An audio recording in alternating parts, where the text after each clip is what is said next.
네, 국어 의문론 9주 4차시 영상 강의를 시작하도록 하겠습니다.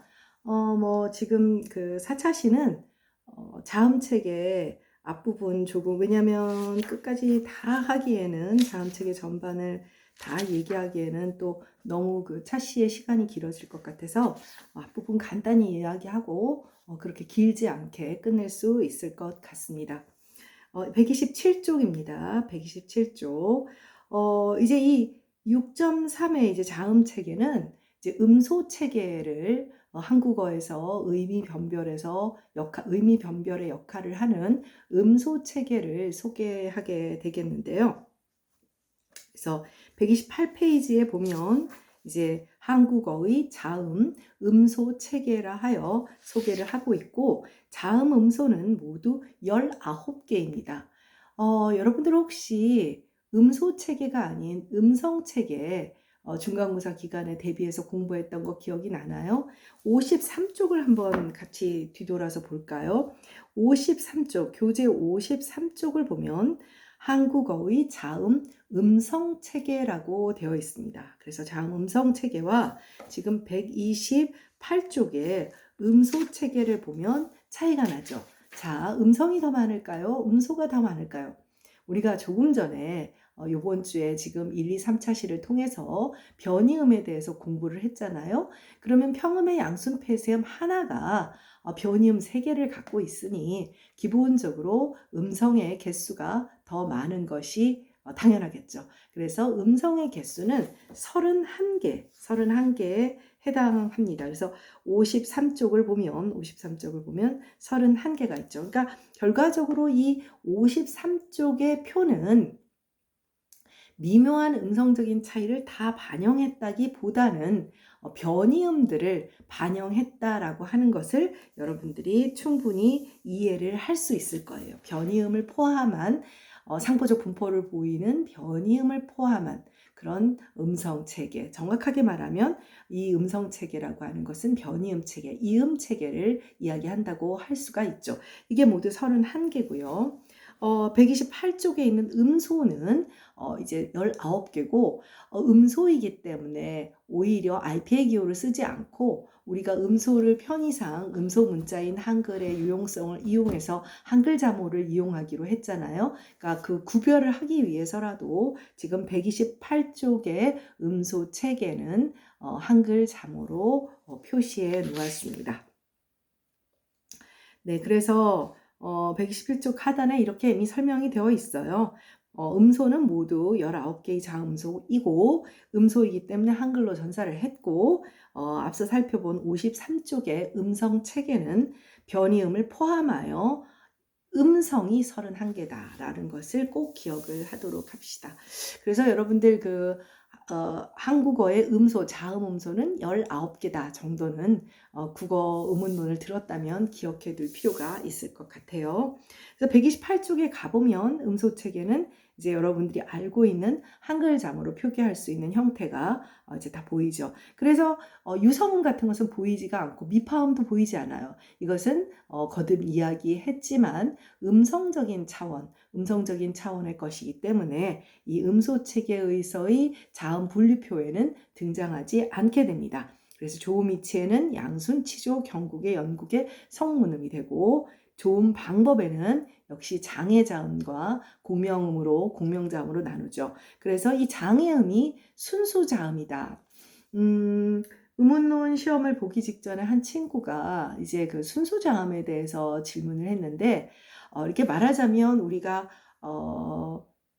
이 변별적 자질, 그러니까 서구의 가치관은 굉장히 양분법적인 사고예요. 그러니까 이 양분법적인 사고라고 하는 것이 이제 흑백 논리 부정적으로 되면 그리고 또 양도 논법의 의료, 그러니까 둘량자에 칼도자를 쓰는 건데 우리가 흔히 알고 있는 모순이라고 하는 것의 고사성어를 보면 이 세상에 어떤 창도 뚫을 수 없는 방패를 팔고 어떤 뚫지 못하는 방패가 없는 창을 팔으니까 말하잖아요. 그럼 당신 창하고 방패를 서로 붙이면 어떻게 되냐. 이게 모순이라는 것인데 사실은 이제 이분법적 사고가 갖고 있는 합리성이 있어요.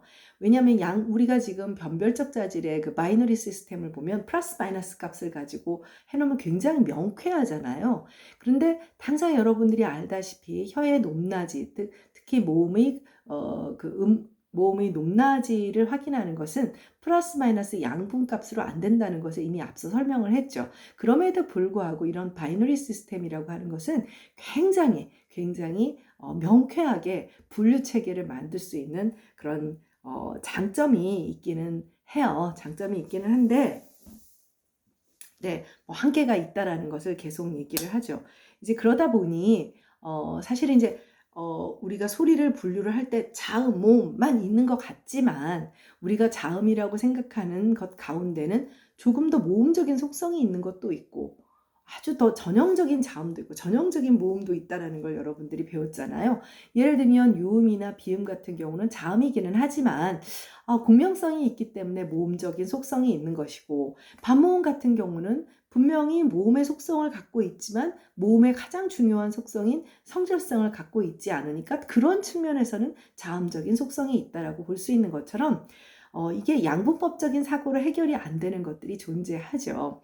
그러다 보니 이제 자음 가운데서 좀 더 순수한 진짜 전형적인 자음이다라는 것을 얘기하려고 하니까 순수 자음이다 라는 이제 표현을 특히 그 한국어 우문론에서 좀 많이 쓰는 편이에요. 많이 쓰는 편인데 엄밀한 의미에서는 obstruent, 장애음 혹은 저해음이라고 하는 표현만으로도 좀 충분하다고 할 수가 있어요.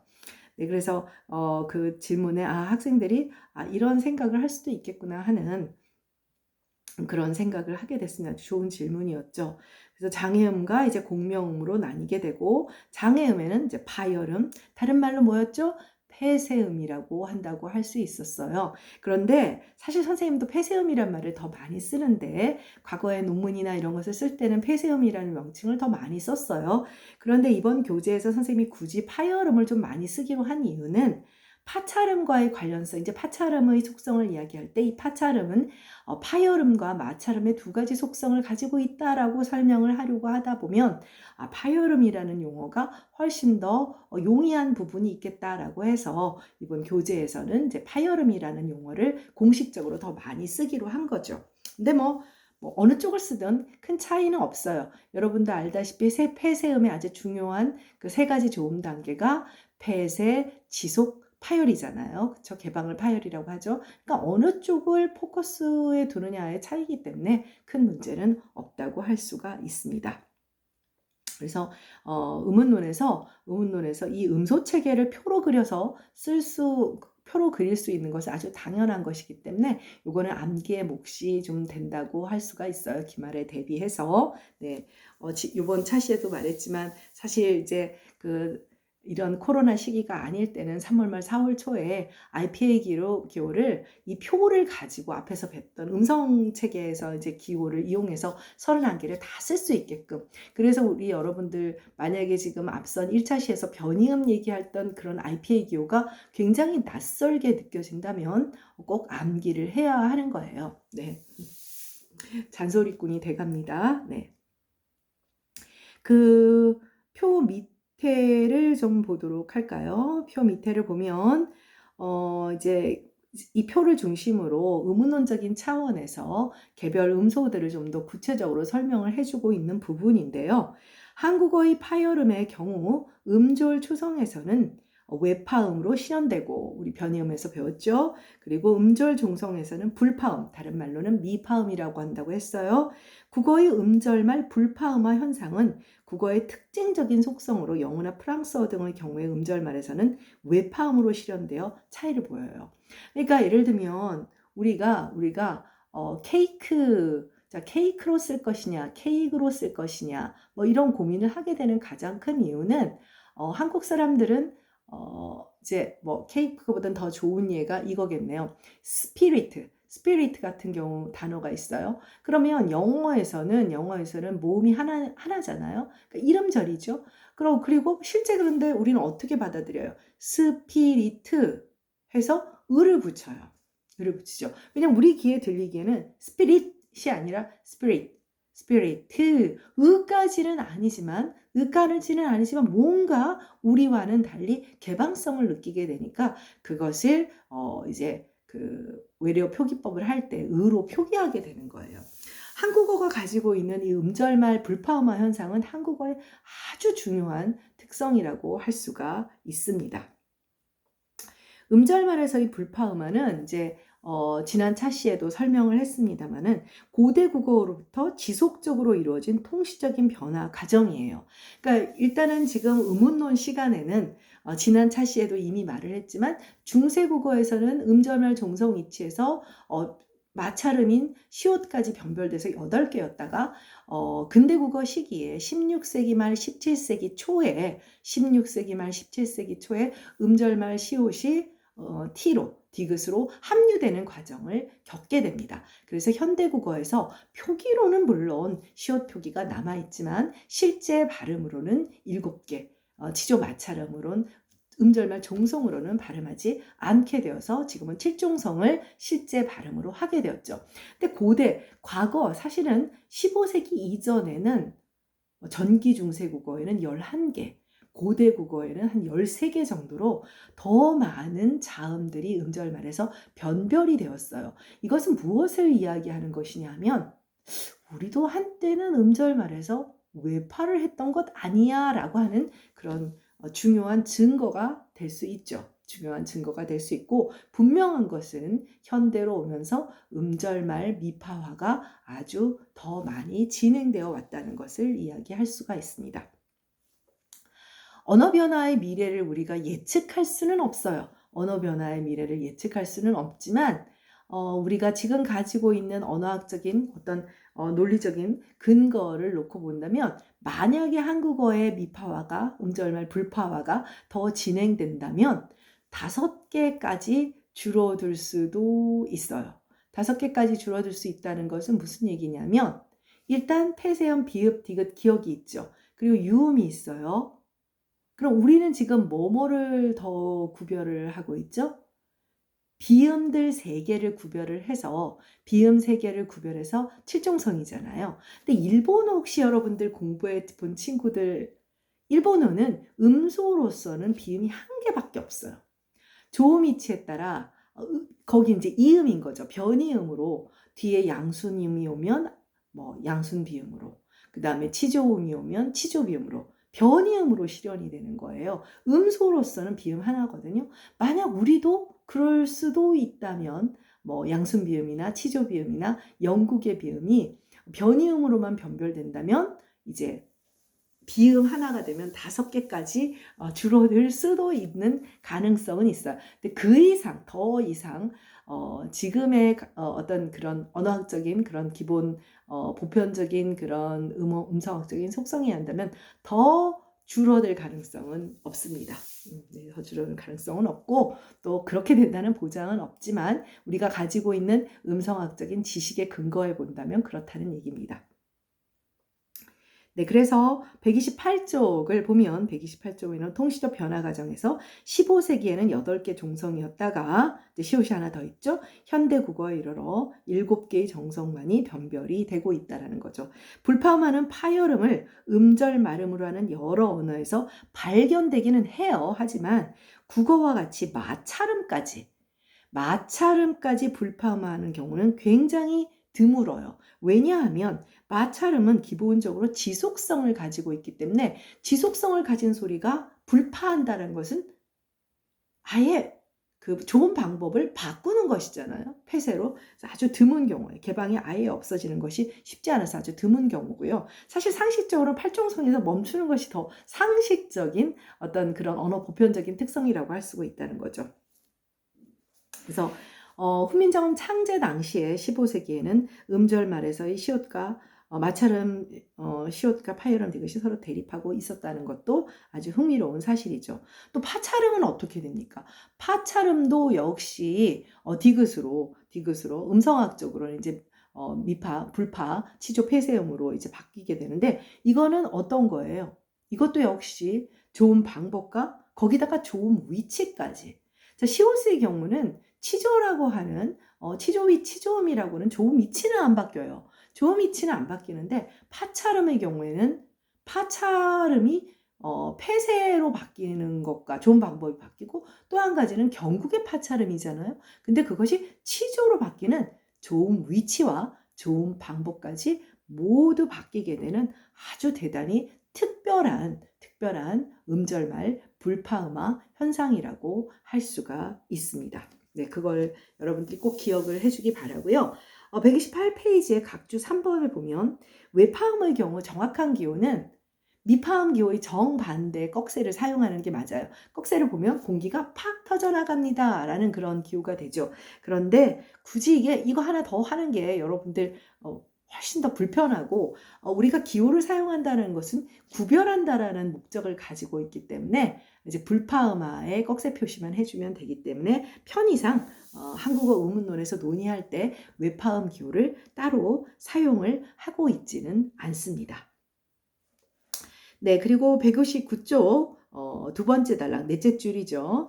치조마찰과 경국의 파차름을 아울러 치차름이라고 부릅니다. 앞서 변별적 자질에서 얘기를 했기는 한데 스트라이던트라고도 하고도 시빌런트라고도 하죠. 노이지한 그래서 그 3000 헤르츠에 해당하는 아주 그 시끄러운 소리라고 얘기하는 그런 어떤 자질의 속성을 얘기할 때 이미 얘기했습니다만은 이들은 발음할 때 혀와 치조 혹은 혀와 경구에서의 좁은 틈을 통과한 빠른 기류가 이제 소음이 생기게 하는 소음성, 그래서 치찰성 혹은 조찰성이라는 용어로 불러요. 근데 뭐 선생님은 입에 배서 치찰성이라는 표현을 더 많이 씁니다. 네. 그래서 이 앞에서도 말했지만 기본적으로 이 치찰성이라는 자리들은 좋은 음성학적인 자질이 아닌 음향 음성학적인 자질이죠. 그래서 국어학의 한국어 의문론을 논의하는 국어학의 논의에서 많이 사용하는 뭐 물론 다른 어떤 음향 자질들을 아예 사용을 안 하는 것은 아닙니다만은 치찰성 그리고 소노런트 공명성 그리고 그레이브 자질에 대해서는 아직까지 얘기한 적은 없지만 에큐트와 그레이브 혹시 기억을 하나요? 에큐트는 우리 지금 128쪽에 보면 치조나 경국에 해당하는 요 소리들 소위 설정음들이죠. 설정음 기억나요? 그 변별적 자질에서 조음이치 자질에서 플러스 코로나에 해당하는 그런 치조음과 경국의 음이 플러스 에큐트에 해당하는 것이고 양순음과 영국의 음은 플러스 그레이브 좀 이제 둔중한 소리라고 할 수가 있어요. 이제 음향적인 자질이죠. 음향적인 자질인데 이 자질들은 조음성학 자질을 기본적으로 사용하고 있는 한국어 의문론에서 대표적으로 사용하고 있는 음향 자질이라고 할 수 있고 특히 뭐 공명 자질은 주요 부류 자질이기 때문에 뭐 기본적으로 자음과 모음을 분류하고 공명자음과 순수자음을 분류하는 데 사용하는 기능을 한다 하고 또 치찰성의 경우에는 자음의 분류적 기능에서 파차름과 마차름을 묶는 그런 기능을 하는데 불과한 반면 그레이브 자질은 실제로 음운 과정, 통시적인 음운 변화라든지 공시적인 음운 변동을 설명하는데 많이 사용하는 그런 음형 자질이 되겠습니다. 나중에 설명할 기회가 있을 것으로 생각이 돼요. 네, 더 하면 너무 길어질 것 같아서 비음과 왜냐하면 25분 안에 132페이지까지 나갈 수 없어요. 특히 그 히읗에 대한 얘기가 상당히 어려운 얘기이기 때문에 앞에서 음성체계 얘기할 때도 뒤로 미루겠다고 해서 일단 여기서 129페이지 마차름 그 경고의 파차름까지 이제 장애음 얘기하는 데에서 얘기를 끊도록 하겠습니다. 끊도록 하고 다음 10주차에 10주차까지는 영상이 올라갑니다. 5월 5일이 공휴일이잖아요. 그러면 또 5월 3일 날은 강의를 하고 5월 5일은 또 영상을 올리는 것도 여러분들도 또 번거로울 것 같고 그럴 것 같기도 해가지고 다음 주까지는 사실 선생님이 좀 눈치가 보이죠. 네. 나중에 이제 여러분들이 생각하는 것 달리 어떻게 운영을 했는지 다 보고를 하게 돼 있어요. 엑셀 파일로 정리를 해서 보고를 하는데 이제 실강을 좀 적게 한 게 아무래도 좀 지적을 받게 되지 않을까 하는 그런 생각이 들죠. 사실 선생님 입장에서는 실강이 훨씬 편합니다. 이제 그 10주차부터는 뭐 공유문서 띄워서 오히려 다 뭐 칠판처럼 사용하고 그래서 편한 면은 있습니다. 뭐 너무 얘기가 길어졌네요. 그러면 그 9주 4차시 영상 강의는 여기서 마치도록 하겠습니다. 수고했고요. 10주차 영상 강의에서 만나도록 하겠습니다. 수고했습니다.